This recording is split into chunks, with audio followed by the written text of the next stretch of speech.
شہادت ہمارے یہاں بیان ہوتی ہے اس انداز میں کہ لگتا ہے کہ کسی مظلوم بندے کو کسی نے پکڑا ہوا تھا تو وہ سارے اسے مار رہے تھے اور وہ منتیں کر رہا تھا کہ مجھے نہ مارے.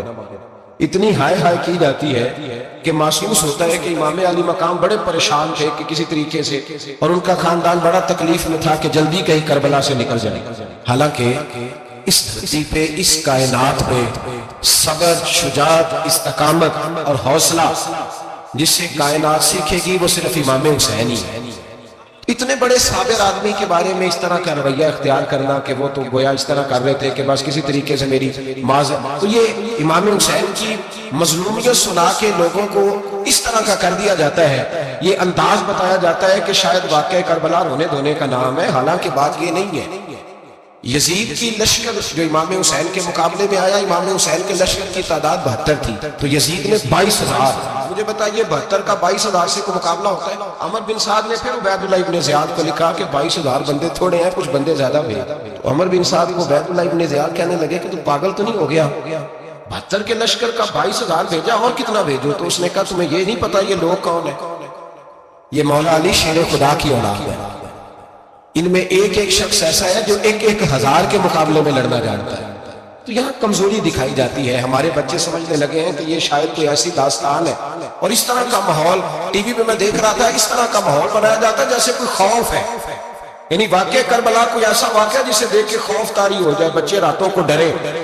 وہ اکیلے درخت دکھائے جا رہے ہیں اور تیر دکھائے جا رہے ہیں. وہ یار کیا قوم کی تربیت کر رہے ہیں؟ واقعہ کربلا حوصلے کا نام ہے، دلیری کا نام ہے. سنیں بات اصل میں کیا تھی، بڑے ٹھنڈے دماغ سے میری بات کو سمجھیے گا. حضرت مولا علی شیر خدا کے بعد مسلمانوں کے متفقہ امیر بنے تھے حضرت امیر معاویہ. انہیں امیر کس نے بنایا تھا؟ امام حسن نے. حضرت علی کے بڑے صاحبزادے حضرت امام حسن نے ان سے صلح کی، انہیں خلافت دی. اور صحیح بخاری میں نبی پاک نے فرمایا تھا میرا بیٹا حسن سردار ہے، جب مسلمانوں کی جماعتوں میں لہو بہہ جائے گا تو حسن ان کی صلح کرا دے گا. وہ صلح امام حسن نے کرائی. جناب امیر معاویہ امیر بن گئے. حضرت امیر معاویہ رضی اللہ تعالیٰ عنہ بڑا پیار کرتے تھے نبی پاک سے، بڑا احترام کرتے تھے حضور کے خاندان کا. ان کی جو اجتہادی خطائیں ہیں وہ اپنی جگہ پہ موجود ہیں. چونکہ امام حسن نے ان سے صلح کر لی، لہذا ہم بھی ان کے بارے میں کوئی جملہ کہنے کے مجاز ہے. ہماری مجبوری امام حسن ہے، اس لیے کہ جسے امام حسن صحیح کہے پھر امام حسن کے ماننے والے کو اسے غلط نہیں کہہ رہے تھے. حضرت امیر معاویہ رضی اللہ تعالیٰ عنہ کا جب وصال ہوا تو حضرت امام حسن پہلے ہی ان سے وصال کر گئے، آپ کو زہر دے دیا کہ آپ شہید ہو گئے. امام حسین موجود تھے. تو یزید کے بارے میں لوگوں نے کہا جناب امیر معاویہ سے کہ یہ ٹھیک ہے، مناسب ہے اور بہادر ہے، دلیر ہے، وہ جو ہوتے ہیں نا خوشامدی ٹولہ.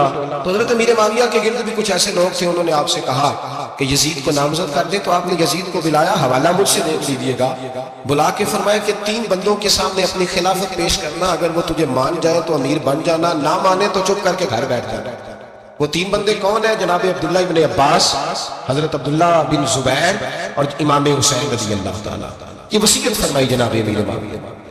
حضرت امام حسین کی وہ شخصیت تھی کہ مشکات میں حدیث ہے، نبی پاک صلی اللہ تعالیٰ علیہ وسلم کی چچی جناب ام فضل صبح صبح گھبرائی حضور کی بارگاہ میں آئیں.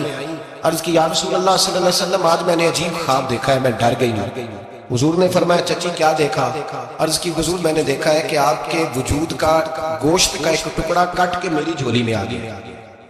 حضور یہ کیا ہے؟ تو محبوب خواب سن کے مسکرائے، فرمایا چچی یہ پریشانی والا خواب نہیں، یہ تو خوشی والا خواب ہے. اللہ فاطمہ کو بیٹا عطا کرے گا اور وہ تیری گود میں کھیلا کرے گا. چونکہ وہ میرے وجود کا ٹکڑا ہوگا لہذا خواب تجھے یہ آئی ہے. تو امام حسین پیدا ہوئے، امام حسن کی عمر ابھی 11 مہینے. تو نبی پاک نے امام حسین کو جناب ام فضل اپنی چچی کی گود میں دے دیا کہ فاطمہ کے لیے دونوں بچے سنبھالنا مشکل ہو.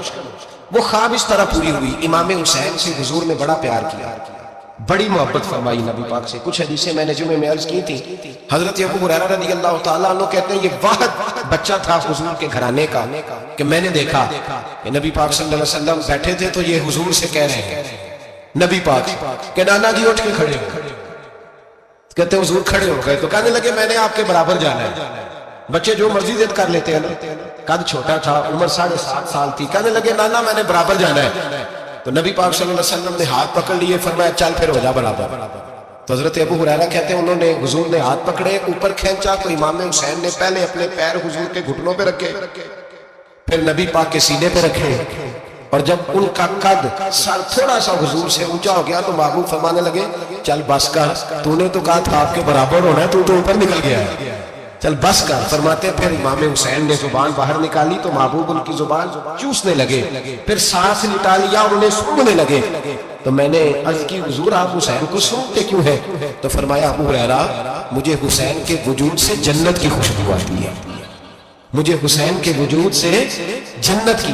ایک دن حضور گزر رہے تھے، اصل اس طرح تھا کہ یہ نبی پاک کا حجرہ تھا، جن لوگوں کو اللہ نے مدینے کی زیارت کرائی ہے وہ جان سکتے ہیں نبی پاک کا حجرہ تھا۔ تو حضور کے حجرے کی اس جانب یعنی مسجد کی جو بالکل سیدھ ہے اس کی بیک میں سیدہ فاطمہ رہتی، تو حضور اکثر میں نماز کے لیے جب نکلتے تو حضرت فاطمہ کے حجرے کے پاس سے اٹھ کر دوبارہ محراب میں جاتے، محبوب حجرے کے پاس سے گزرے تو امام حسین رو رہے تھے، تو حضرت فاطمہ نے کسی بات میں جھڑک دیا تو امام حسین رونے لگے، تو نبی پاک نماز کے لیے گئے تو واپس لوٹ آئے اور واپس تشریف لا کے کہا فاطمہ حسین کو کیا ہوا؟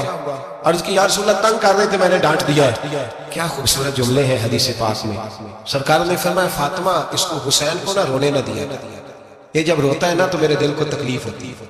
تو بی بی صاحب کہتے ہیں کہ حکم آیا نبی پاک کا میرے نام، پھر میں نے ڈانٹنا چھوڑ دیا۔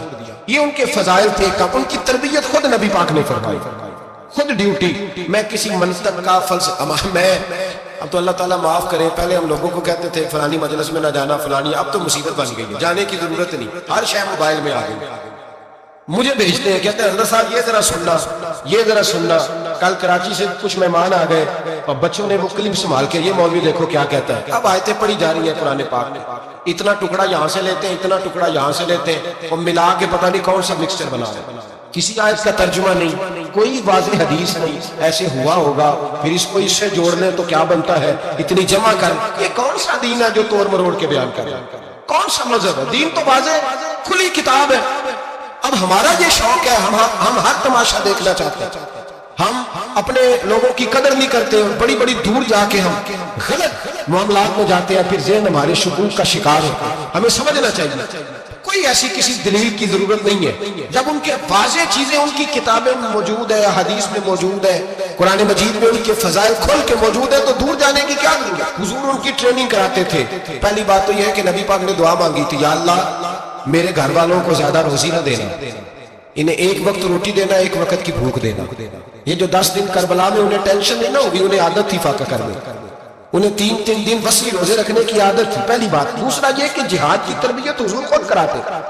حضرت فاطمہ زہرا کہتی ہے میں پردے کے پیچھے دیکھ رہی تھی، نبی پاک نے امام حسن اور حسین سے فرمایا چلو میرے سامنے کشتی لڑو، تو دونوں حضرات آپس میں جب کشتی لڑنے لگے تو نبی پاک نا امام حسن کو کہتے ہیں حسن حسین کو ٹانگوں سے پکڑو، حسن حسین کو پیچھے سے پکڑو۔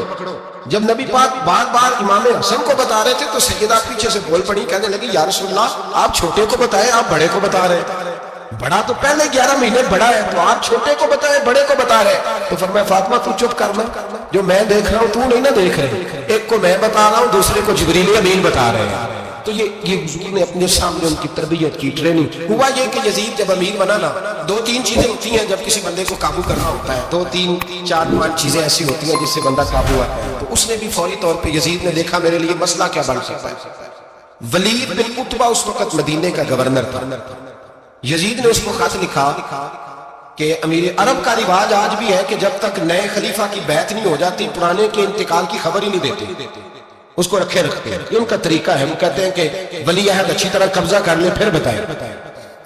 حضرت امیر معاویہ کا وصال ہو گیا، بتایا نہیں۔ یزید نے اب کیا کیا، کیونکہ بڑا چلاک آدمی تھا، بڑا شاطر تھا، بڑا تیز تھا، اس نے ولید کو خط لکھا، کہنے لگا کہ فوری طور پہ عبداللہ ابن عباس کو بلاؤ، اسے کہو میری بیعت کرے۔ یہ جو بیعت ہوتی تھی نا، یہ بھی سننے کیا ہوتی تھی، یہ بیعت حلف ہوتا تھا کہ میں اللہ رسول کے نام پہ حلف دیتا ہوں کہ میں یزید کی اطاعت کروں گا، میں اس کے خلاف کوئی بغاوت نہیں کروں گا۔ کوئی یہ بیعت لوگ سمجھتے ہیں کہ بس ہاتھ پکڑنے کا نام بیعت تھا، اس بیعت کا متبادل جمہوری ملکوں کے اندر ووٹ آیا ہے، تو کہا بیعت کرے۔ حضرت عبداللہ ابن عباس کو بھی بلاؤ، عبداللہ بن زبیر کو بھی بلاؤ، امام حسین کو بھی بلاؤ۔ امام حسین آدھی رات کے وقت بیٹھے تھے مسجد نبوی میں، چونکہ 5 نمازوں کی آپ امامت کرتے۔ امام حسین نماز پڑھا کے شاہ کی بیٹھے تھے جناب عبداللہ بن زبیر۔ عبداللہ بن زبیر کون تھے؟ یہ نبی پاک صلی اللہ علیہ وسلم کی پھوپھی پوتے تھے اور جناب صدیق اکبر کے نواسے تھے، حضرت عبداللہ بن زبیر، اور جناب زبیر بن عوام 10 مبشرہ صحابی ہیں، ان کے بیٹے۔ بہت زیرک آدمی تھے، یہ بھی امام حسین کے پاس بیٹھے تھے۔ عبداللہ ابن عباس بھی تھے جو حضور کے چچا کے بیٹے ہیں، اس امت کے پہلے مفسر ہیں قرآن پاک، یہ لوگ بیٹھے تھے۔ تو ولید نے ایک بندہ بھیجا، اس نے آ کے کہا جناب آپ کو گورنر صاحب نے بلایا ہے۔ تو عبداللہ بن زبیر کہنے لگے حسین اس وقت بلانے کی بات سمجھ میں نہیں آئی۔ تو امام حسین بڑے بصیرت والے تھے، اللہ نے بصیرت دی تھی، کہنے لگے عبداللہ آپ کو سمجھ نہیں آئی، مجھے سمجھ آ گئی ہے، امیر معاویہ وصال کر گئے، اور یہ ہمیں جو بلایا گیا ہے نا یہ یزید کی بیعت کے لیے بلایا گیا ہے۔ تو کہا پھر آپ آدھی رات کو نہ جائیں، آپ کے لیے خطرہ ہوگا۔ تو امام حسین فرمانے لگے خطرہ حسین کو نہیں ہوتا۔ کہا پھر بھی آپ مہربانی کریں ذرا احتیاط سے جائیں۔ تو جناب عبداللہ ابن زبیر نے، عبداللہ ابن عباس نے 14 بندے نیزے دے کے تلواریں دے کے امام حسین کے ساتھ بھیجے، اور کہا کہ امام حسین اگر اس نے کوئی غلط ملت بات کی نا، زبردستی بحث کرنے کا کہا، تو آپ بس کوئی ایک بات اونچی آواز میں کر دینا، یہ سپاہی پیچھے آ جائیں گے۔ امام حسین 14 بندوں کو لے کے گورنر ہاؤس پہنچ گئے۔ جب آپ وہاں پہنچے اس نے بتایا، اس نے کہا جی حضرت امیر معاویہ انتقال کر گئے اور آپ نے یزید کی بیعت کرنی ہے۔ تو امام حسین فرمانے لگے میں چھپ کے بیعت نہیں کروں گا، مجمع لگاؤ، جمعے والے دن اعلان کرو، جو طریقہ ہے حضرت ابوبکر صدیق کا، جو طریقہ ہے حضرت عمر فاروق کا، جو انداز حضرت عثمان غنی کا ہے، جو مولا علی کا ہے، سر عام اعلان کرو، اگر ساری دنیا یزید کی بیعت کرے گی تو میں بھی تیار ہوں۔ تم مجھ سے بیعت لے کے بھی لوگوں کو بتانا چاہتے ہو کہ حسین بیعت کر رہے ہیں تو تم کیوں نہیں کر رہے؟ میں عام آدمی نہیں ہوں، لہذا چھپ کے بیعت نہیں کرتا۔ جب یہ بات کی نا تو ولید بڑا نرم دل تھا اور امام حسین کی شان کو جانتا تھا، وہ جانتا تھا یہ نبی پاک کا خاندان ہے۔ اس نے کہا جی مجھے تو حکم تھا، باقی آپ حضور کے نواز ہیں، میں کل کچھ۔ وہاں ایک بڑا بدبخت شخص بیٹھا تھا عبد الملک بن مروان، وہ ولید سے کہنے لگا کہ اگر حسین آج تمہارے ہاتھ سے نکل گئے تو تمہارے لیے بہت بڑا مسئلہ کھڑا ہو، انہیں جانے نہ دینا، یا بیعت کراؤ یا ان سے کہو جنگ کے لیے تیار ہو۔ تو امام حسین رضی اللہ تعالیٰ عنہ کے کانوں میں آواز گئی تو فرمانے لگے ابن مرجانہ، اگر تیرے اندر جرأت ہے تو آ سامنے حسین کے، اس کے کانوں میں باتیں نہ کر، کانا پوسی نہ کر، باہر آ میدان میں، شرارت نہ کر، باہر آ، میں تمہیں ابھی بتاتا ہوں کہ حسین سے مقابلہ کرنے کا انجام کیا ہے۔ یہ کہہ کے امام حسین باہر نکلے، اپنے بھائی محمد بن انفیہ کو بلایا، عبداللہ بن زبیر، عبداللہ ابن عباس، ڈھیر سارے لوگ اکٹھے ہو گئے۔ فرمایا یہ معاملہ ہے، اب کیا کرنا ہے؟ تو وہ کہنے لگے حضور وقت ابھی مناسب نہیں ہے، آپ اس طرح کریں یہاں رکے، ہم مکے سے، عراق سے، کوفے سے لوگوں کو بلاتے ہیں، یہاں ایک بڑی مجلس مشاورت قائم کرتے ہیں۔ امام حسین فرمانے لگے اگر تم مشاورت قائم کرو گے تو ولید اور عبد الملک بن مروان وہ تو جنگ کرنے کو تیار ہے، اور نبی پاک نے فرمایا ایک مینڈا ہوگا جس کی وجہ سے مدینے کی گلیوں میں لہو بہے گا۔ فرمانے لگے میں وہ بکرا، وہ مینڈا نہیں بننا چاہتا۔ کہا پھر آپ کیا کریں گے؟ تو امام حسین رو پڑے، فرمانے لگے میں مدینہ چھوڑ جاؤں گا لیکن مدینے کی حرمت پامال نہیں ہونے دوں گا۔ امام علی مقام آدھی رات کے وقت نکلے، سیدہ فاطمہ کا دروازہ ایک اس دن تھا جس دن حضرت مولا علی کوفے چلے گئے، اور دوبارہ آج تالا لگا جب امام حسین نکلے۔ آپ جنت البقیع کے پیچھے کھڑے ہو کے حضور کا روضہ دیکھنے لگے، اس وقت گنبد تو نہیں ہوتا تھا، روضہ دیکھنے لگے۔ نانا تیرے کرم کے خزینے کی خیر ہے، میں جا رہا ہوں تیرے مدینے کی خیر ہے۔ سارا خاندان لے گئے، مکے تشریف لے گئے، حج کے ایام قریب آنے والے تھے۔ امام حسین نے وہاں لوگوں سے باتیں کی۔ جب امام حسین وہاں پہنچے تو کوفے سے خط آنے لگے۔ کوفہ حضرت علی کا دار الخلافہ تھا، وہاں آپ کے محبین، پیار کرنے والے ڈھیروں تھے، انہیں خط لکھے کہ حضور آپ چپ کر کے بیٹھے ہوئے ہیں اور ہمارے اوپر یزید مسلط ہو گیا ہے، آپ اگر میدان میں نہیں نکلیں گے، آپ نہیں آئیں گے تو ہم اللہ کی بارگاہ میں شکوہ کریں گے کہ کوئی ہماری کمان کرنے کو تیار ہی نہیں ہوا۔ اور وہ خط 1 2 3 نہیں آئے، وہ خط اتنے تھے کہ 3 بوریوں میں بھرے تھے امام حسین، 3 بوریوں میں۔ اب مجبوری ہو جاتی ہے، حق کے لیے کئی دفعہ بات کرنا مجبوری ہوتی ہے، اگر نہیں کرے گا تو پھر اس کو بھی قبر میں جواب دینا پڑے گا۔ امام علی مقام رضی اللہ تعالیٰ عنہ نے مکے میں اب لوگوں کو جمع کیا مشورے کے لیے۔ ہر بندے نے کہا حضور وہ بلا تو رہے ہیں پر اپنے وعدوں کے پکے۔ کہا حضور وہ پکے نہیں، آپ نہ جائیں۔ ہر بندے نے حالات ٹھیک نہیں، حالات گراؤنڈ ریالٹی صحیح نہیں، یہی مشورہ آج بھی ہر بندہ دیتا ہے، ابھی حالات نہیں۔ اتنے خراب حالات کبھی نہیں ہوئے تھے جتنے امام حسین کے دور میں، لیکن فرمایا میں دین کے خلاف غلط حکمران کو مسلط ہونے کی اجازت، بول کے بتائیے، غلط حکمران کو مسلط ہونے کی اجازت، مزاحمت کروں گا، مخالفت کروں گا۔ امام کہنے لگے کوئی بات نہیں، وہ میرے ساتھ چلے نہ چلے لیکن میں کوفے جاؤں گا، وہ لوگ میرے ساتھ کھڑا ہونے کو تیار ہے تو وہ جھوٹ ہے یا سچ ہے پر میں چلوں گا۔ جب امام علی مقام نے اصرار فرمایا تو جو آپ کے قریبی صحابہ کرام کی اولادیں تھی ساری، یہ بھی اب بیماری ہے. کچھ لوگ کہتے ہیں جی صحابہ نہیں ساتھ چلے, تو میں کہتا ہوں اہل بیت نبوت کے تو کل افراد 21 تھے, تو 72 میں باقی اولادیں کس کی تھی؟ وہ ساری صحابہ کی اولادیں, وہ سارے. پتہ نہیں کیوں اس طرح کا فلسفہ بیان کیا جاتا ہے جس میں حالات خراب ہو. حضرت سیدنا امام علی مقام کو جب بہت زیادہ کہا گیا نا, تو امام حسین رضی اللہ تعالیٰ انہوں نے فرمایا چلو میں ایک کام کرتا ہوں, مسلم بن عقیل کو بھیجتا ہوں. حضرت علی کے بھتیجے ہیں, امام حسین رضی اللہ تعالیٰ عنہ کے چچا کے بیٹے ہیں, حضرت عقیل کے صاحبزادے مسلم بن عقیل. بڑے سمجھدار آدمی تھے, معاملہ فہم تھے, بڑے جرمی تھے. اتنا زبردست مشورہ کم لوگ دیتے ہیں جتنا مسلم بن عقیل دیتے تھے. ان کو بھیجا گیا کوفے.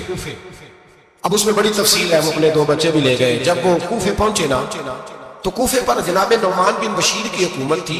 آپ گورنر تھے اور اہل بیت سے بڑی عقیدت رکھنے والے, نرم رویہ. عبید اللہ ابن زیاد کوفے کا گورنر نہیں تھا, یہ کسی اور علاقے. جب آپ وہاں پہنچے تو نعمان بن بشیر نے دیکھا کہ حضرت مسلم بن عقیل آئے ہیں, تو لوگ دوڑے ان کی بیعت کرنے, بھاگے. اتنے لوگ جمع ہوئے کہ ایک دن میں 17,000 آدمی نے بیعت کر. کتنے بندے جی؟ 17,000 آدمی ایک دن آئے. اب وہ جو امام مسلم بن عقیل کے وہاں نعرے لگانے والے تھے, کہنے لگے حضور یہ پہلے دن کی کارکردگی, 2-4 دن میں دیکھیے کیا ہوتا ہے. 2-4 دن میں کیا ہوا, 40,000 آدمی نے بیعت کر. اب وہ 40,000 بندہ تیار ہو گیا. ادھر سے جو یزید کے وفادار تھے انہوں نے خط لکھا یزید کو کہ تو نے بڑا نرم آدمی گورنر بنایا ہے, اور 40,000 بندہ چلا گیا حسین کی طرف. اگر ایک دن مسلم بن عقیل اور رہے تو جو تمہارا گورنر بیٹھے ہیں نا جناب نعمان بن بشیر, ان کو گورنر ہاؤس سے نکال کے مسلم بن عقیل قبضہ کر لیں گے. تو چپ کر کے بیٹھا ہے. یزید بڑا تیز تھا, اس نے ایک آدمی گھوڑے پہ دوڑایا. عبید اللہ ابن زیاد ایک اور علاقے کا گورنر تھا, پر بڑا ظالم سا بدماش تھا, بڑا سخت گیر آدمی. اس کو کہا کہ تو پہلے ایک صوبے کا گورنر ہے, جا تجھے دوسرا صوبہ بھی دیا. اس طرح کا فوری طور پہ کوفے پہنچ اور جا کے مسلم بن عقیل کو گرفتار کر, جو آدمی ان کا ساتھ پھر بھی دے اسے قتل کر دے. اس نے کیا کیا, وہ آدھی رات کو آیا, منہ چھپایا, جبہ پہنا, لوگ سمجھے امام حسین آ گئے. بہت سارے لوگوں نے اس کے نعرے بھی لگائے. وہ چپکے سے داخل ہوا اندر, اور چپکے سے داخل ہو کے اس نے سب سے پہلا کام یہ کیا کہ نعمان بن بشیر رضی اللہ عنہ کو معزول کیا, کوفے کے گورنر اس پہ قبضہ کیا. پھر اس نے اسی وقت سوئے ہوئے سرکردہ لوگ, جس طرح ایک گاؤں کا چودھری دوسرے کا محلے میں قبیلوں کے جو لوگ تھے چودھریوں کو بلایا, کچھ کو سزائیں دی, کچھ کو سخت کہا, کچھ کو ان کے عیب گنوائے کہ وہ تمہارا فلانا مسئلہ پھر خراب کر دوں گا, بلیک میل کیا. صبح ہونے تک حالات اگر تم نے میرے قابو میں نہ کیے تو یاد رکھنا بڑا مشکل ہوتا ہے حق پہ کھڑا. بڑی چیزیں لوگوں کو یاد ہے.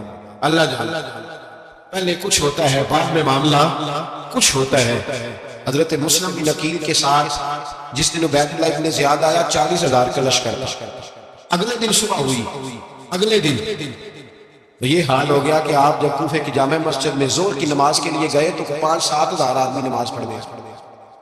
اور جب مغرب کا وقت آیا تو لوگوں نے چند ہزار لوگ رہ گئے, نماز کی نیت باندھی. توجہ کرنا میری بات, ایک مسئلہ بھی سمجھ میں آیا. لوگوں نے نماز کی نیت باندھی تو حضرت مسلم بن عقیل امامت کر رہے ہیں, ہاتھ باندھے ہوئے. تو بہت سارے لوگوں نے پیچھے ہاتھ چھوڑ دیے.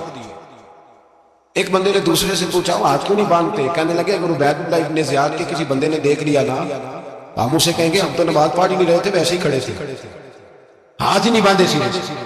جب نماز کی امامت باندھی تو 10-11 صفیں تھیں. جب مسلم بن عقیل رضی اللہ تعالیٰ نے سلام پھیرا تو پیچھے بندہ ہی کوئی نہیں. حضرت مسلم بن عقیل کو گرفتار کیا گیا. عرب کا رواج تھا دشمن کو سخت سزا دیں تاکہ باعث عبرت بنے. بہت اونچا مینار تھا کوفے کا, گورنر ہاؤس کا, اوپر لے جا کے جناب مسلم بن عقیل کو زمین پہ گرایا گیا. اور جب وہ شہید ہو گئے تو شہید ہونے سے ایک رات پہلے وہ خط لکھ چکے تھے امام حسین کو کہ آپ آ جائیں, حالات بڑے اچھے. خط ملا تو امام حسین مکے سے کوفے کی جانب چل پڑے. امام علی مقام رضی اللہ تعالیٰ عنہ جب چل پڑے تشریف لا رہے تھے تو رستے میں فرزدق شاعر ملا, بڑا محب اہل بیت تھا. رستے میں ملاقات ہوئی. اللہ حضرت مسلم بن عقیل جب گرایا شہید ہو گئے تو پھر اس نے اس طرح کیا کہ آپ کی لاش کو لٹکا دیا چوک میں. لوگ دیکھتے تھے تو عورتیں بچوں کہتی تھی تو نے باہر نہیں نکلنا, ہم نے نہیں امام حسین کے ساتھ چلنا. بس بڑا خوف, کوئی بندہ نہ باہر نکل, کوئی نہیں ضرورت ہمیں, حالات بہتر ہوگی تو دیکھی جائے. آج کتنے لوگ ہیں, کتنی دیگیں پکی, کتنی نیازیں بٹی, کیا کچھ ہوا. آپ ناراض نہ ہونا، میں آپ میں سے ہوں، آپ مجھ سے ہیں، یہ بات آپ کی نہیں میری سب کی ہے۔ آج بھی اگر امام حسین کے نام پہ جان دینے کی باری آئے گی تو دے کے ہی رہ جائیں گے۔ ناراض تو نہیں ہو گئے آپ لوگ؟ فٹافٹ مائیں کہیں گی باہر نہیں جانا، بالکل پتر سانو کی لگے، سارا دن کوئی ہمارے لیے؟ وہ پیر صاحب تو بس کرتے رہتے ہیں باتیں، ان کا تو کام ہے، خبردار ہم نے نہیں جانا۔ دیکھے دینے کو سارے تیار ہیں، جانے دینے کو تیار ہونا۔ ناراض ہو گئے آپ لوگ؟ چلو کوئی نہیں، ہو جاؤ خیر، سن بات تو ٹھیک کر رہا ہوں۔ حضرت امام حسین رضی اللہ تعالیٰ عنہ نے فرزق شاہ رستے میں ملا تو امام حسین کو کہنے لگا کہاں جا رہے ہیں؟ فرمایا میں کوفے جا رہا ہوں۔ کہنے لگا حضور نہ جائیے، لوگوں کے دل آپ کے ساتھ ہیں، تلواریں آپ کے ساتھ نہیں۔ سیدنا امام حسین رضی اللہ تعالیٰ عنہ کو آ کے کہا حضور وہ سارے کوفے والے مانتے ہیں کہ بات حسین کی ٹھیک ہے لیکن آپ کی سپورٹ نہیں کریں گے۔ اور اگلی بات فرزق نے یہ کی کہ حضور میں حضرت مسلم بن عقیل کی لاش کو لٹکی ہوئی دیکھ کے آیا ہوں کوفے کے چوک پہ۔ بڑا ہی خوبصورت فکرہ ہے امام حسین کا۔ فرمانے لگے میرا بھائی لٹکا ہوا تھا، کہیں کسی کے آگے جھکا تو نہیں تھا؟ لٹکا ہی تھا نا، کہیں جھکا تو نہیں کسی کے آگے؟ کہا حضور نہیں۔ تو آپ فرمانے لگے اگر مسلم بن عقیل لٹک گیا تو حسین بھی لٹک جائے گا، لیکن جھکے گا۔ حضرت امام حسین تشریف لائے، بچوں سمیت آئے۔ حر بن یزید ایک شخص تھا، حر بن یزید ایک مختصر سا لشکر لے کے اس نے امام حسین کو ایک جگہ پہ روکا، پھر دوسری جگہ پہ روکا، بالآخر تیسری جگہ پہ روکا تو امام حسین نے فرمایا جگہ کون سی ہے؟ کہا حضور کرب و بلا۔ فرمایا بس یہی خیمے لگا یہی۔ حضرت سیدہ زینب نے پوچھا امام حسین سے کہ سارے زمانے نے روکا ہے، ٹھیک ہے آپ حق پہ ہیں، یہ بھی سب نے کہا آپ حق پہ ہیں، پر روکا بھی سب نے، آپ روکے کیوں نہیں؟ تو ابن کثیر اور ابن اسیر لکھتے ہیں کہ امام حسین رو پڑے، کہنے لگے بہن میں رک جاتا پر میں نے رات کو نانا مصطفیٰ کو خواب میں دیکھا۔ تو حضور نے فرمایا حسین اگر آج یہ رواج پڑ گیا نا یزید جیسے لوگوں کا تو قیامت تک پڑا رہے گا۔ پھر لوگ کہیں گے کوئی نکلا نہیں تھا تو ہمیں بھی نکلنا، پھر لوگ ظالموں کے سامنے گردنیں جھکانے کے عادی ہو جائیں۔ میں کہتا رہتا ہوں، کہہ رہا ہوں، کربلا کی جنگ کفر اسلام کی جنگ نہیں، کفر اسلام کی جنگ نہیں کربلا کی، کیونکہ یزید تو بڑا پکا نمازی تھا، خطبہ دیتا تھا وہ تو۔ جب امام حسین رضی اللہ تعالیٰ عنہ نے کربلا کے میدان میں جمعے کا دن تھا تو یزید کے سامنے کو بات کرنی شروع کی عمر بن سعد کے سامنے، تو عمر بن سعد کہنے لگا حسین زیادہ باتیں نہ کر، ہمارا جمعہ لیٹ ہو رہا ہے، جنگ کے لیے تیار ہو، فٹافٹ اہل بیت نبوت کو قتل کریں گے اور قتل کے بعد پھر نماز پڑھیں گے اور پھر کہیں گے اللہم صلی علی محمد وعلی آل، اسی نماز میں پھر درود بھی پڑھیں گے۔ یہ کیسا مرتبہ ہے، کیسا انداز ہے، دوستی قاتل سے بھی مقتول سے یارانہ۔ امام حسین نے کر حر بن یزید امام حسین سے کہنے لگا مجھے حکم ہے آپ کو روکنے کا، آپ آگے نہیں جا سکتے۔ امام صاحب نے فرمایا وجہ زمین اللہ کی ہے۔ اس نے کہا آپ بیعت نہیں کر رہے، یزید کی حالات آپ کے حق میں درست نہیں ہیں، آپ نہیں جائیں گے۔ امام روک گئے۔ ظہر کی نماز کا وقت ہوا تو حضرت علی اکبر امام حسین کے بڑے صاحبزادے انہوں نے اذان ظہر پڑھی تو حر بن یزید کے لشکر نے امام حسین کے پیچھے نماز ادا کی۔ کہا بھئی تم مقابلے میں آئے ہو نماز پیچھے پڑھتے ہو؟ کہا حضور مقابلہ تو تلواروں سے کر رہے ہیں پر ہمارا دل تو مانتا ہے نا کہ مصطفیٰ کا نواسہ بڑی شان والا ہے۔ حر بن یزید نے 3 نمازیں لشکر سمیت امام حسین کے پیچھے پڑھی ہیں، 3 نمازیں، ظہر اثر اور مغرب۔ پھر امام حسین کے سامنے شرائط پیش کی کہ آپ کو یہاں گھیر لیا گیا ہے، یہاں آپ بیعت کریں گے یہاں جنگ کریں گے، 2 ہی بات۔ امام حسین نے فرمایا نہیں بھائی بیعت تو میں نہیں کرتا، اس کے علاوہ تم جو کہتے ہو میں کرنے کو تیار ہوں۔ اس نے خط لکھا، عبید اللہ ابن زیاد کو ایک بندہ دوڑایا پیچھے کوفے، چند میل پہ کوفہ تھا، کہا وہ نہیں مان رہے، کیا کرنا؟ تو حسین ابن علی ہے، میں زیادہ دیر انہیں روک بھی نہیں سکتا۔ انہوں نے پیغام دیا حر بن یزید کو کہ کرنا کچھ بھی نہیں، اس کا پانی بند کر، بلیک میل کر، کھانا پانی نہیں ملے گا، چھوٹے چھوٹے بچے ہیں، خود ہی مان جائیں۔ حضرت امام علی مقام کے بارے میں حر کے پاس جب یہ پیغام آیا تو حر کہنے لگا میری طبیعت نہیں مانتی حسین پر پانی بند کر، دل نہیں مانتا۔ جب یہ لفظ کہے نا دوبارہ تو پھر عبید اللہ ابن زیاد نے عمر بن سعد کو 10,000 آدمی دے کے بھیجا، کہا حر بن یزید لچک دکھا رہا ہے حسین کے۔ ایک رے کا علاقہ تھا، بڑی وہاں فصل ہوتی تھی، لوگ کوشش کرتے تھے وہاں کا گورنر بننے کی کوشش کرتے تھے، تو عبید اللہ ابن زیاد کہنے لگا تمہیں رے کی گورنری ملے گی، سب سے سرسبز و شاداب علاقہ، تمہیں وہاں کا گورنر بنایا جائے گا اگر حسین کے خلاف لڑو گے۔ یہ اتنی زبردست ہوتی ہیں گورنریاں کہ گورنریوں کے لیے لوگ نسل رسول کے خلاف بھی نکل آتے ہیں، یہ اتنی تگڑی ہوتی ہیں، اتنی جلدی وفاداریاں بدلتی ہیں۔ وقت اتنا نہیں کہ میں مزید تفصیل میں جاؤں، امام حسین کو روک لیا گیا، عمر بن سعد نے روک لیا۔ یکم محرم کو امام آئے، 7 محرم تک روکا گیا، 7 محرم کو پانی بند کر دیا۔ جانور پانی پیتے تھے، گھوڑے پیتے تھے، کتے پیتے تھے، لیکن مصطفیٰ کے گھرانے کو پانی پینے کی اجازت 3 دن تک پانی بند رہا۔ 9 محرم کو عمر بن سعد نے اور لوگ بلائے۔ شمر بڑا سخت آدمی تھا، سنگ دل بدبخت، جس نے حضرت علی اصغر کے گلے پر تیر مارا تھا، وہ اور لشکر لے کے آیا۔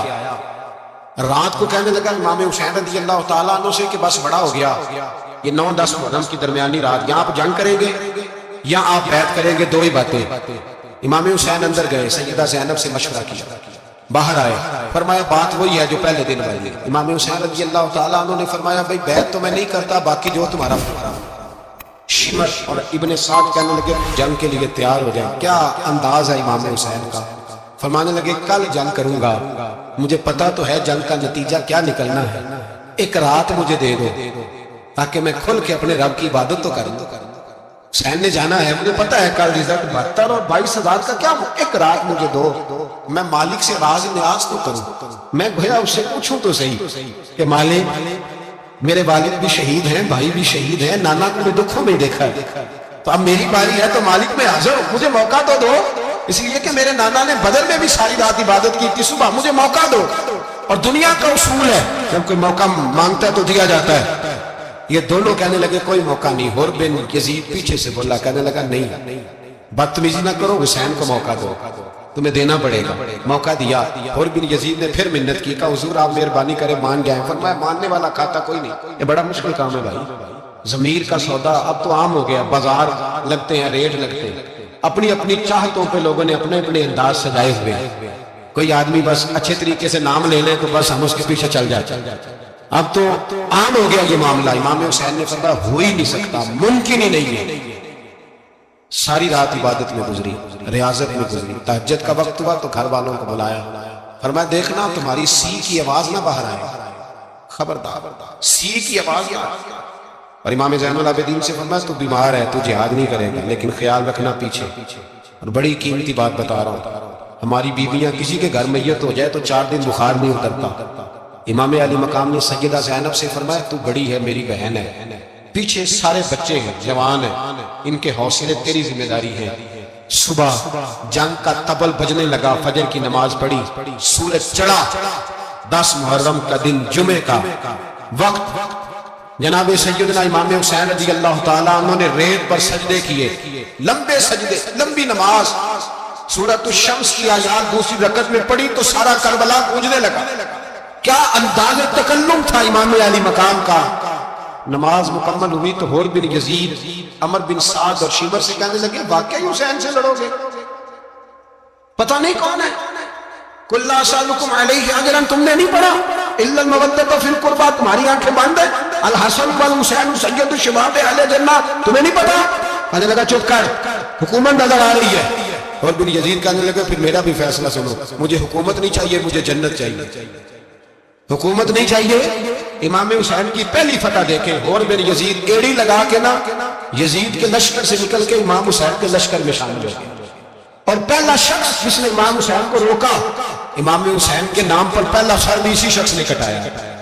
لیکن یزید کی قبر پہ لعنت بھی کوئی نہیں برساتا، اس کا محل تھا بہت بڑا، لیکن جب لوگ کربلا میں امام حسین کو سلام کرنے جاتے ہیں تو قدموں میں حر بن یزید کا مزار بھی بنا ہوا ہے، اس کو بھی سلامی دی جاتی ہے۔ اور اب ہم اکیلا حر بن یزید نہیں کہتے، ہم کہتے ہیں حر بن یزید رضی اللہ تعالی۔ اب ہم اتنی تعظیم کرتے ہیں اس حر کی۔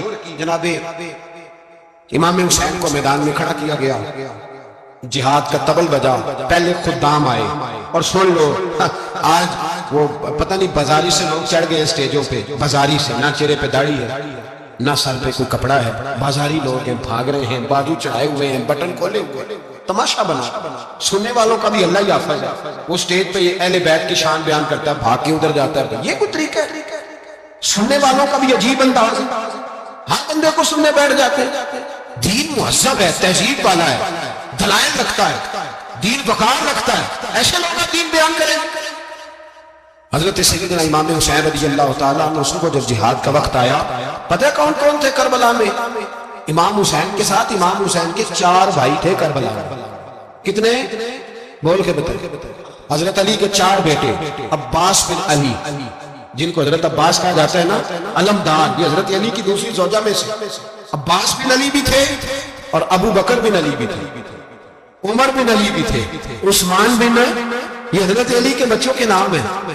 یہ آپ کے شہزادے امام حسین کے ساتھ شہید ہوئے، ان کا نام صرف اس لیے نہیں لیا جاتا کہ ان کا نام خلفائے ثلاثہ کے نام پہ، حضرت علی نے اپنے یاروں کے نام پہ رکھا ہے تو تم نے کربلا کے میدان سے خارج کر دیا. یہ تینوں شہزادے حضرت جناب سیدنا امام حسین کے ساتھ تھے، یہ بھی شہید ہوئے. حضرت جناب زینب امام حسین کی سگی بہن ہے، ان کے 2 بچے تھے، اون و محمد. جب امام حسین میدان میں جانے لگے تو جناب زینب بچوں سے کہنے لگی نا، پہلے بھائی نہیں جائے گا، پہلے بھانجے جائیں. 2 بچے شہید ہوئے. حضرت قاسم بن حسن امام حسن کے بیٹے تھے، وہ جب میدان میں جانے لگے تو امام حسین نے کہا نہیں بھائی تو نہیں جائے گا، تو میرے بھائی کی نشانی ہے، میں جاؤں گا. حضرت قاسم بن حسن نے ایک تعویذ کھول کے دیا کہ ابا جی میرے والد نے کہا تھا جب بڑی مشکل آ جائے تو تعویذ کھول کے دیکھنا، تو آج بڑی مشکل آئی ہے تو میں نے تعویذ کھولا ہے، تو یہ دیکھیں کیا لکھا ہے. یہ تو رکا ہے، تعویذ ہے ہی نہیں. جب کھول کے دیکھا تو اس پہ لکھا تھا قاسم اگر حسین پہ کوئی کڑا وقت آ جائے تو بیٹھ کے آگے آگے رہنا، اگر کڑا وقت میرے بھائی پہ کبھی آ جائے نا دیکھنا اس کے آگے آگے چلنا، اسے حسن کی کمی نہ محسوس ہو. پانیاں جہاں ساکھ نہیں کوئی جے بیچ خار نہ ہوئے. سیدنا امام حسین پہلی دفعہ کربلا میں اس وقت روئے جب یہ رکا، آپ نے دیکھا تو فرمایا ٹھیک ہے اگر حسن کی یہ وصیت ہے تو میں نے زندگی میں اگر ان کی ہر بات مانی ہے اب بھی مانوں گا، تمہیں اجازت ہے. جناب قاسم بن حسن 16 سال کا جوان جب میدان میں نکلے تو ہائے ہائے پتہ نہیں کہاں سے آ گئی ہے. امام قاسم بن حسن جب میدان میں نکلے تو تبری سے لے کر علامہ ابو الحسن صاحب سب کو پڑھ کے تو دیکھو، 3 دن کی پیاس ہے، شدید آزمائش ہے، دکھ ہے، تکلیفیں ہیں، پھر بھی پہلی دفعہ جب میدان میں گئے ہیں واپس آئے ہیں 19 لوگوں کو قتل کر کے واپس آئے. سناؤ قصہ خیبر کو، تمامی اپنے بچوں کو. علی کی داستان سن کے دلوں سے ڈر نکلتا ہے، علی کی داستان سن کے دلوں سے یہ جو بچے ڈر رہے ہیں نا وہ چمگادڑ آ گئی، کاکروچ آ گیا، یہ خوف نکل جائے گا اگر حضرت قاسم بن حسن کی بات سنیں. درجنوں لوگ آپ نے قتل کیے. ایک دفعہ آئے چاچا یزید کا لشکر تو بڑا بزدل ہے، اگر چند قطرے پانی میرے حلق سے گزرے تو میں سارے کاٹ کے لے آؤں گا آپ کے پاس. چند قطرے، لیکن تھوڑی دیر گزری عمر بن سعد کہنے لگا اکیلے اکیلے جاؤ گے تو علی کا پوتا ہے، یہ سب کو مار دے گا، کٹھے جاؤ. چاروں جانب سے تیر برسے، ایک تیر لگا آ کے گردن کے پیچھے، بس جناب سیدنا قاسم بن حسن گھوڑے سے نیچے گرے. تو جناب زینب حوصلہ کر کے آنسو سمیٹ کے کہنے لگی میں دیکھ رہی ہوں پردے کے پیچھے سے حسین میرے بھائی کا بیٹا گر گیا ہے، جا اسے اٹھا کے لا. حضرت امام حسین ان کو اٹھا کے لائے تو امام حسین نے سینے سے لگایا ہوا تھا تو ان کے پیر، ان کا قد لگتا تھا امام حسین سے زیادہ، اٹھا کے لایا، لٹا دیا گیا. امام حسین کے اپنے بڑے بیٹے میدان میں نکلنے کو علی اکبر نام ہے. جب جن لوگوں نے حضور کو نہیں دیکھا تھا وہ جب کہتے نا ہم نے نبی پاک کا دیدار نہیں کیا تو بتاؤ کس طرح کے تھے، تو بتایا جاتا تھا کہ جناب علی اکبر کا دیدار کرا، ہم شبیہ مصطفیٰ. اور جب وہ گلیوں میں نکلتے تھے تو عورتیں چھتوں پہ چڑھ جاتی. جناب علی اکبر رضی اللہ تعالیٰ عنہ تلوار لے کے میدان میں نکلے، جوان بیٹے دینے بڑے مشکل. او یارو رٹا کیا ہے یہ تو بتا کہ ظالم آدمی حکمران ہے یار، یہ رٹا ہے، ایک ظالم کا رستہ روکنا ہے اس رٹے کے لیے. ہم شبیہ مصطفیٰ جناب سیدنا امام علی اکبر میدان میں نکلے، بڑے لوگ مارے، بڑے، پھر ایک تیر ان کے بھی گلے میں لگا اور جب وہ گرے نا زمین پہ تو حضرت امام حسین دوڑ کے آئے، اور جب تشریف لائے تو ان کے گلے سے تیر کھینچا. ایک جملہ لکھا ہے صاحب تبری نے، اس نے حد کر دی، کہنے لگے تیر کھینچا تو امام حسین کی آنکھوں میں آنسو آئے، کہنے لگے کاش جناب ابراہیم آج میرے سامنے ہوتے تو میں انہیں کہتا کہ آپ نے تو بیٹا ذبح کرتے وقت آنکھوں پہ پٹی باندھی تھی، دیکھو میں کھلی آنکھوں سے بچے ذبح کرتا، کھلی آنکھوں. کاش جناب ابراہیم خلیل ہوتے تو انہیں کہتا. جناب علی اکبر بھی شہید ہوئے. حضرت علی اصغر کو تو اچانک اٹھایا تھا امام حسین، باہر نکلے گردن پہ تیر لگا تو 6 مہینے کا بچہ وہ بھی شہید ہوا. خون اچھالا آسمان کی طرف تو کہا مولا دیکھ لے میں نے 6 مہینے والی بھی نہیں بچایا، وہ بھی دے دیا ہے. پھر حضرت عباس کو بیٹیوں نے کہا کہ اب نہ، کچھ کہتے ہیں پہلے شہید ہوئے، کچھ نے لکھا بعد میں، اب ہم سے پانی کے بغیر نہیں رہا جاتا. تو جناب عباس پانی کا مشکیزہ لے کے نکلے باہر، ایک ہاتھ کٹا، دوسرے پہ مشکیزہ وہ بھی کٹا، پھر پانی تو بھر لیا تھا لا نہ سکے، پھر گردن کٹی تو شہید ہوئے. بچوں کی بھی شہادت ہوئی، پر جب ان کا لاشا اٹھایا تو امام حسین کہنے لگے مولا اب نہ حسین کی کمر کمزور ہو گئی ہے، اب کمزور، اور بھائی ایک میت ہو جائے تو 4-5 دن تو پوری آنکھیں نہیں کھلتی. کیسا جرری خاندان ہے. تھوڑی دیر گزری تو امام علی مقام نے پٹکا باندھا، سر پہ دستار باندھی، مولا علی کی تلوار پکڑی، نبی پاک کا امامہ باندھا اور گھوڑے پہ سوار ہوئے تو کہنے لگے زینب گھر تیرے حوالے اور میں اللہ کے حوالے، گھر تیرے حوالے اور میں. اور پھر امام حسین نکلے، امام علی مقام نکلے. راوی کہتے ہیں کہ یہ جلوہ پہلے بھی بڑے سونے تھے، پر آج جو رنگ دیکھا وہ کبھی نہیں دیکھا. کیا انداز تھا، جدھر جاتے نعرہ لگاتے تو حد ہو جاتے. اتنے لوگ امام حسین نے کاٹے، اتنے کاٹے، پھر واپس پلٹ کے آئے اور کہنے لگے زینب ذرا پردے کے پیچھے سے دیکھ تو صحیح میری بہن، ان بزدلوں کو جرت ہی نہیں ہو رہی حسین کے مقابلے میں آنے. ایک دوسرے کو دھکا دیتے، تو جا تو جا. پھر اکٹھے وار ہوئے. یہ کون ہے کٹا ہوا، لباس ہے پھٹا ہوا، یہ بال یقین حسین ہے، نبی کا نور عین ہے. پھر چاروں جانب سے تیر برسے. تو امام علی مقام چونکہ نماز کا وقت ہو گیا تھا، اترے گھوڑے سے، خون بہ رہا تھا، گرم ترین ریت سے تیمم کیا، سر سجدے میں رکھا، اور جب شیمر آپ کی گردن کاٹنے لگا تو کہنے لگے ٹھہر جا ذرا رب سے ایک بات کر لینے. اور پھر بولے امام حسین، کہنے لگے مالک تو اب بتا کہ حسین سے راضی ہے کہ ناراض ہے، تو بتا. تو پھر ایک آواز آئی، یا ایتھا النفس مطمئنہ ارجعی الی ربک راضیۃ مرضیہ. فرمایا نفس مطمئنہ واپس آ جا، تو اللہ سے راضی ہے، اللہ تجھ سے راضی. امام حسین وہاں شہید ہو گئے. اب یہ قافلہ امام حسین کا سر کاٹ، ذرا دیکھنا غور کرنا، سر کاٹ کے نیزے پہ رکھا ہے، جسم کربلا میں پڑا. عورتوں کو گھوڑوں پہ بٹھا کے لے جایا گیا یزید کے دربار میں. یزید پہلے عبید اللہ ابن زیاد نے بدتمیزی کی، پھر یزید نے کی. سعودی عرب کا ایک مولوی بول رہا تھا، سعودی عرب ان سے بھی بڑا عشق ہے، جس نے تقریر سننی ہو میرے پاس ہے. ہمیں لوگ مشورے دیتے ہیں کہ جو یزید کو اچھا کہے اور حسین کو باغی کہے اس کو ہم امام مان لیں. اس بے شرم بے حیا کو جو نبی پاک کے گھرانے کے بارے میں بکے اسے امام. سعودی عرب میں مسجد نبی میں درس دینے والا جس نے تقریر سننی ہو میرے پاس ہے. وہ کہتا ہے یزید تو بڑا اچھا آدمی تھا، اس نے تو بڑی خدمت کی. تو میں نے اسے کہا رشتہ داری کر لیا یزید کے ساتھ، قریب ہو جا. شرم نہیں آتی؟ آج بھی نبی پاک کا دل دکھاتے ہو، حیا نہیں آتی، خیال نہیں آتا؟ اور لوگ گھر میں بیٹھ کے باتیں کرتے ہیں، کہتے ہیں جی جو بیت اللہ میں ہو وہ بھی برا ہو سکتا ہے. بیت اللہ میں تو 360 بت بھی تھے، وہ اچھے تھے. مدینے میں تو 360 منافق بھی رہے، پوری سورہ منافقون نازل ہوئی، وہ اچھے تھے. عجیب تماشا بنا دیا لوگوں نے مذہب کا. وہ آج بکرا ہے. آج میرے پاس ویڈیو آئی ہے، کہتا ہے یزید نے تو بڑی خدمت، تو عبید اللہ ابن زیاد نے قتل کیا. بے شرمو، اگر عبید اللہ ابن زیاد نے بھی قتل کیا تھا تو حکومت کس کی تھی؟ بولے، بول کے بتائیں. تو پھر یزید نے عبید اللہ ابن زیاد کو سزا کیوں نہیں دی، بلکہ ایک جگہ 2 گورنریاں دی اس کو؟ یہ حال کیا. بلکہ سنو جو حدیث پاک میں آتا ہے وہ یہ ہے کہ یزید چھڑیاں مار رہا تھا، چھڑیاں امام حسین کے لبوں پہ. تو نعمان بن بشیر صحابی سے بول پڑے، کہنے لگے یزید بدبخت ہاتھ پیچھے اٹھا، مجھے اللہ کی عزت کی قسم میں نے سینکڑوں بار نبی پاک کو ان ہونٹوں کو چومتے دیکھا ہے. حضرت جناب زینب عورتوں کے مجمع میں پیچھے ہو کے بیٹھی ہے. یزید کے پاس جب پہنچا لشکر، یزید کہنے لگا دیکھو اللہ نے مجھے عزت دی اور میرے مخالفوں کا کیا حال ہوا. تو بی بی زینب بول پڑی. اتنے صدمے سہے پر آواز توانا ہے، جاندار ہے. حضرت سیدہ زینب نے جب سنا نا کہ یہ کہہ رہا ہے کہ مجھے اللہ نے عزت دی، تو جناب زینب بولی. نعمان بن بشیر کہتے ہیں بی بی بولی، اتنے صدمے ہیں اور جناب زینب بولی اللہ اکبر. اس انداز میں بولی کہ پہلے قرآن مجید کی آیت پڑھی، کہنے لگی وَتُعِزُّ مَن تَشَاءُ وَتُذِلُّ مَن تَشَاءُ بِيَدِكَ الْخَيْرُ إِنَّكَ عَلَىٰ كُلِّ شَيْءٍ قَدِيرٌ. اور پھر کہنے لگی یزید تو بکتا ہے، کہتا ہے کہ تو عزت والا ہو گیا، یہ تیری حکومت ہے، 4 دن گزرنے دے، تجھ پہ کوئی لعنت بھی نہیں برسائے گا. اور میرے بھائی کا قیامت تک منبروں میں خطبوں میں ذکر ہوا کرے گا، وقت گزرنے دے. جب جناب بی بی زینب بول رہی تھی تو حضور کے نابینا صحابی پاس بیٹھے تھے. جناب نعمان بن بشیر کا ہاتھ ہلایا، ہلا کے کہنے لگے کیا علی آ گئے؟ تو علی کی آواز لگتی ہے جبریل امی بول رہے ہوں جیسے، حکمت کے گوہر رول رہے ہوں جیسے، دربار دمشق میں بی بی زینب کا خطاب منبر پہ علی بول رہے ہوں جیسے۔